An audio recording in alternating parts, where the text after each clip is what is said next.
সাবধান। কিছু ছেলেপেলে হঠাৎ করে এখন কোনো কিছু দুর্ঘটনা করেই বিএনপি যুবদল ছাত্র দলের নাম দেওয়ার চেষ্টা করছে। সাবধান সাবধান। যেই নেতার অনুসারী হবে বাচ্চাগুলোকে ধরবো না, সেই নেতাকে আইনের আওতায় আনবো আমি ইনশাআল্লাহ। কিশোর গ্যাংয়ের সমস্যা বলছেন, মাদকের সমস্যা বলছেন, এটা সামাজিক সমস্যা, এটা রাষ্ট্রের সমস্যা। আমাদের সকলে মিলে এটার বিরুদ্ধে ব্যবস্থা নিতে হবে। অত্যন্ত উৎপাত বেড়ে গেছে।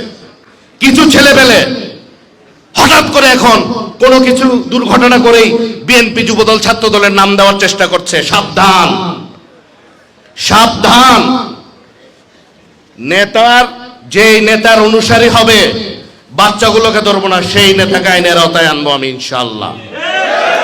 কোন উচ্ছৃঙ্খল কর্মকাণ্ড হাটাজারিতে হবে না, কারণ ইমানি দায়িত্ব হচ্ছে হাটাজারিবাসীর জানমালের হেফাজতের। এইটা জীবন দিয়ে হলেও হেফাজত আমি করব ইনশাআল্লাহ।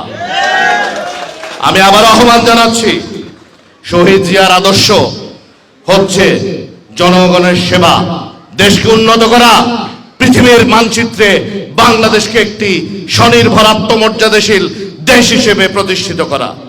এই যাত্রায় আমাদের নেতা, আমাদের সেনাপতি হচ্ছেন গণপ্রজাতন্ত্রী বাংলাদেশ সরকারের মাননীয় প্রধানমন্ত্রী জনাব তারেক রহমান এমপি মহোদয়।